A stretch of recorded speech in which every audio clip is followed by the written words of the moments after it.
dapat po kung ano po yung napag-usapan diyan ay yun ang tuparin, yun ang gawin.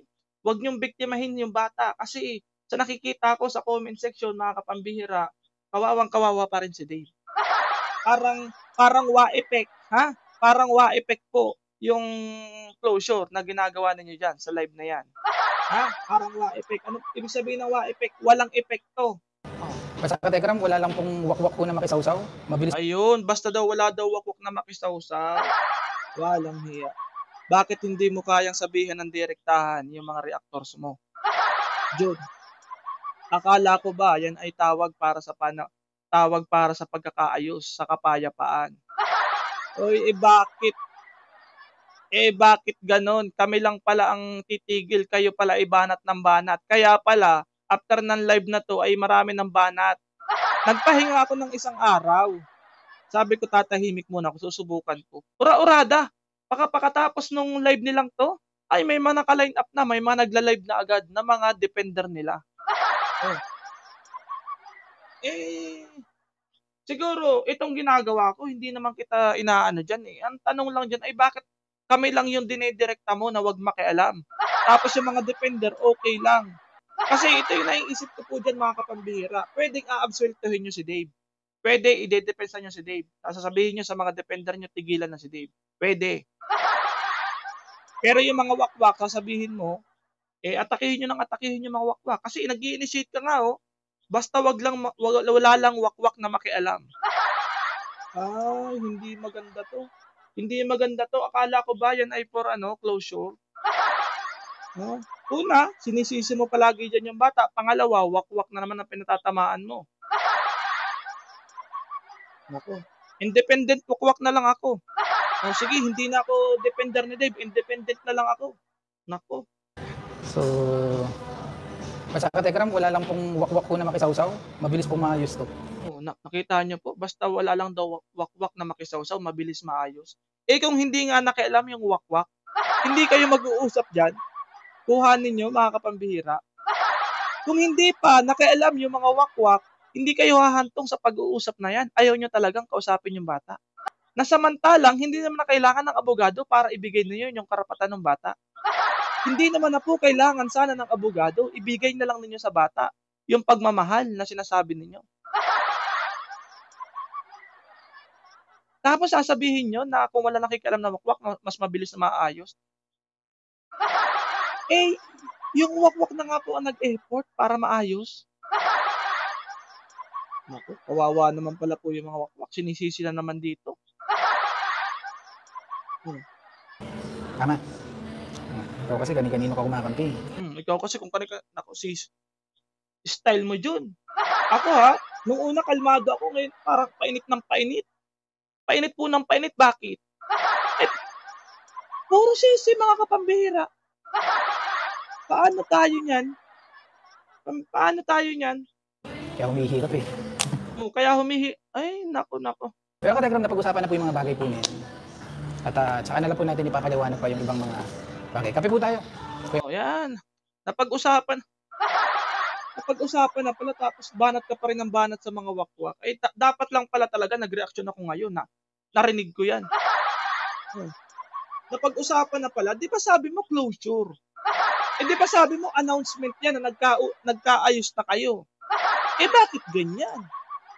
Oh, binubulag mo naman yung mga tao dyan. Eh sana naman maging patas ka naman. Eh yung bata na nga, nanindigan na yung bata, naglakas loob na. Sa totoo lang po, to be honest, ito yung aking unang impression. Na si Dave ay trinidor kami, bumaligtad. Yun yung aking unang pakiramdam.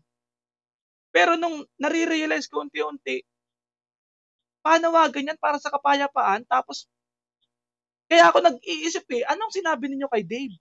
Sa loob ng opisina. Anong napag-usapan? Eh, naglakas loob na yung bata.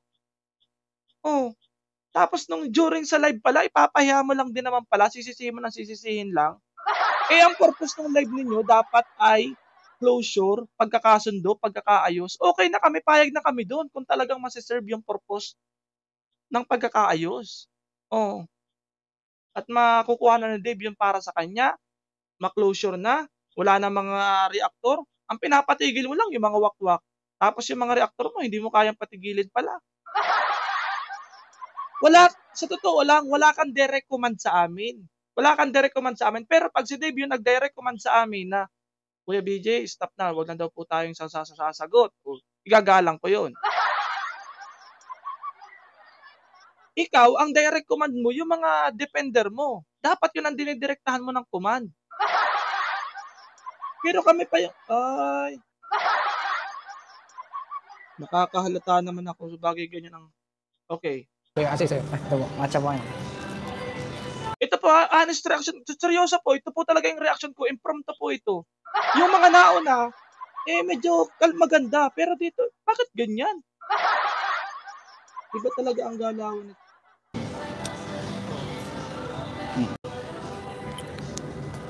Ayun, so, ano pa kuya? Baka may gusto ka pang, kuya, Baka daw may gusto pang sabihin. Si Dave lang pala may gusto sabihin. Ikaw, wala kang gustong sabihin. Na, bagay. Ego ang pinag-uusapan dyan eh. Ego. masyado mataas. Malilit lang kami tao. Shoutout po sa 2006. Ayun, so, Sige. mas ma-detalye pa natin yung ibang mga bagay sa mga susunod. Basta ka-diagram no, nagkausap na po tayo with Kuya Dave, with the lawyer, at nasettle naman po, lahat po Oh, nagkausap na with the lawyer. Nasettle naman lahat. ay papunta po sa maayos. Papunta po lahat. Lahat ay papunta sa maayos. Papunta lahat sa maayos. Okay, good thing. Umaasa kami dyan. Hopeful kami dyan. Umaasa kami sa mga bagay na yan kasi yan naman talaga dapat ang inaasahan natin. Papunta sa pagkakaayos, papunta sa maayos. Siguraduhin mo lang na talagang paayos yan. Lahat sa maayos. Kaya siguro kung huling putok na lang ho ng emosyon ho natin ngayon, pero after po nito ka-diagram is Huling putok na. Talagang gusto nyo kayong huli makaputok Gusto nyo kayo yung huling putok sa inyo Yan ay dapat closure na. Wala nang putukan dapat dyan. Kumbaga, gera. Nagkaroon na ng pistok na. Dapat wala nang putok na. O kami na lang huling gaganti. Kayo hindi na kayo pwedeng gumanti. Ay, naku. Salayang kondisyonis mo na yan. Pag pistok na, wala na dapat puputok sa tigkabilang panig. Pistok na yon eh. Nagpistok na, wala na yon. Ang gusto nyo, nagpistok na kayo, pero kami lang yung pwedeng pumutok kayo bawal. Anong klase yun?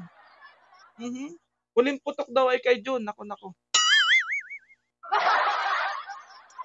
Baka ibang putok pati ang, ay, nako. tama na ho. Subside na ho natin yung Wait lang. natin ngayon, pero after po nito ka-diagram at nasettle naman po, lahat po ay papunta po sa maayos. Papunta po lahat sa maayos. Kaya siguro kung huling putok na lang ho ng emosyon ho natin ngayon. So, yung mga katikra mo lang ang pwede maghuling putok dyan sa comment section kay Dave. Yung mga hindi pwede. Puro sisi kay Dave yan. Kahit basahin mo naman Puro sisi kay Dave po yan Lahat po yan. Lahat yan Pwede magpatawad pero sana wag pabalikin sa Tekram House. Damage is done. Hindi ko makakalimutan ang halos ma-high blood si Inda dahil sa ginawa mo, Gador. Diba? Kapag binabalik si Gador sa Malastas House, bibitaw ako sa Tekram Vlog. Puro putok yan. Puro yan ay against kay Dave. Okay lang nagkausap na pero please huwag nang pabalikin. Madaming damage na ginawa. Yan, patawarin pero huwag nang pabalikin. Diba? Gusto nyo kayo lang puro putok? Okay, tuloy. Pero after po nito ka-diagram is tama na ho. Subside na ho natin yung ating mga nararamdaman. At tama. Subside na yung nararamdaman? Sige. Kumbinsin yung bata Nag-ano na nga yung giveaway na nga yung bata Okay? Paayos na lang tayo. Yung mga issues ka-diagram about sa mga na-brought out na mga issues, tsaka na po natin yan pag-uusapan. Ayun. Anong saka na pag-uusapan? Yung mga na-brought up na issues. Anong saka na pag-uusapan? Kala ko ba tapos na yung pagpapaliwanag ninyo? Ibig sabihin may panibagong pag-uusap na naman doon sa mga na-brought up na issues. Ang ending ba parang si Dave yung mali? Tapos Akala ko ba tapos na? Ang akin pong interpretation dyan, mga kapambira, di ba nagpaliwanagan na, may mga live na kayo, may mga defender na kayo, nagpaliwanag na rin yung side ni Dave, nagpaliwanag na rin si Dave, may defender din si Dave. Ano pang issue ang ibo-brought up? Ibig sabihin, hindi pa pala tapos yung pagpapaliwanag doon? Hindi talaga papayag na hindi sila yung sa huli. Dapat ay sa kanila yung huling putok. Ganun pala to. Dahil kailangan po ng medyo mahabang oras po doon. So hindi po enough yung venue and time para pag-usapan po ito. Okay. At ayun. Nako, Tech Jun. Ang purpose niyang live na yan para closure na. Nagpaliwanag na kayo, nagpaliwanag na rin si Dave. Alam na namin, alam na ng mga tao yung nangyari. Kaya nga humantong na kayo sa ganyan. Siguro kung may mga ilang bagay lang na dapat kayong pag-usapan, magpatawaran na lang kayo, yun na lang yun. Tapos kung meron pa namang si Dave na nagawa talagang mali sa inyo, yun na lang yung aminin niya kung ano pa man yung hinahanap ko, ano bang kasalanan talaga ni Dave sa inyo, yun lang, hindi nagpaalam. Yun lang, hindi sumusunod sa mga patakaran ninyo, sa house rules ninyo, yun lang. Yun na lang siguro, pero yung issues, na na-brought up, tapos naman na yun.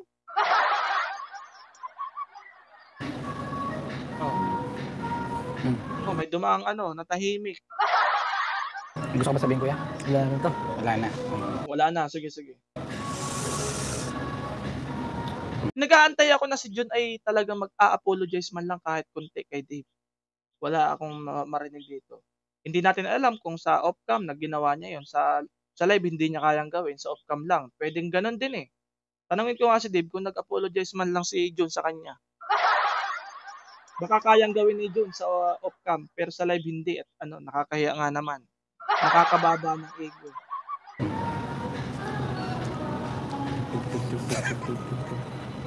Sige. Nakuwardan ka ba? Hindi naman to. Kalma. Awkward talaga yan? Awkward yan? Alam po kayo katekram, kasi naman to ito. Lahat naman po yung nagkakamali, no? At, ano? nakuwardan ka ba? Hindi naman to. Kalma lang po kayo katekram, kasi naman to ito. Lahat naman po yung nagkakamali, no? Kalma lang daw tayo katekram kasi lahat naman daw po ay nagkakamali. At, ang mahalaga po yung may pagkilala ng pagkakamali. Tama? Ang mahalaga ay may pagkilala ng pagkakamali, sabay tingin kay Dave. Tama? Kailan kaya namin maririnig yung pagkilala ninyo ng pagkakamali ninyo? Kailan kaya namin maririnig yun? Si Dave talaga ang may mali dyan palagi. Kawawa naman tong batang ko. Si Dave palagi ang may mali. Tama? Ang mahalaga may pagkilala ng pagkakamali. Tama? Nakita niyo po yung senaryo na si Dave lang yung may pagkakamali, kinikilala niya yung pagkakamali niya. Ano ba yung dapat kilalanin ni Dave na pagkakamali niya? Yung hindi pagpapaalam, kinilala naman ni Dave yun. Yung pag-alis, kinilala naman ni Dave yung pag-alis niya. Ano pa bang pagkakamali ang sinasabi ninyo? Sa panig ninyo, wala pa kaming naririnig eh. Yung pagkilala, wala pa kaming naririnig. Okay, game. May pagkilala ng pagkakamali.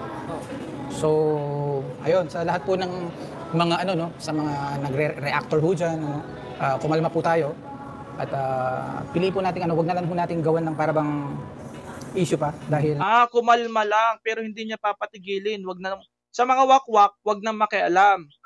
Sa reactor, kakalma lang. Magaling. Magaling Pag reactor ka nila, pag defender ka nila, kalma lang. Ibig sabihin, pwede ka pang mag-react pero kalmado lang. Wag na daw gawan ng issue. Pero pag wakwak, wag na makialam ang wakwak. Ibig sabihin, mamamanipulate na po nila yan. Pag hindi na po nakialam ang wakwak, mamamanipulate na po nila yan. Panibagong story na naman yan. Panibagong story na naman yan, mga kapambira. Matatahi-tahi na po nila yan.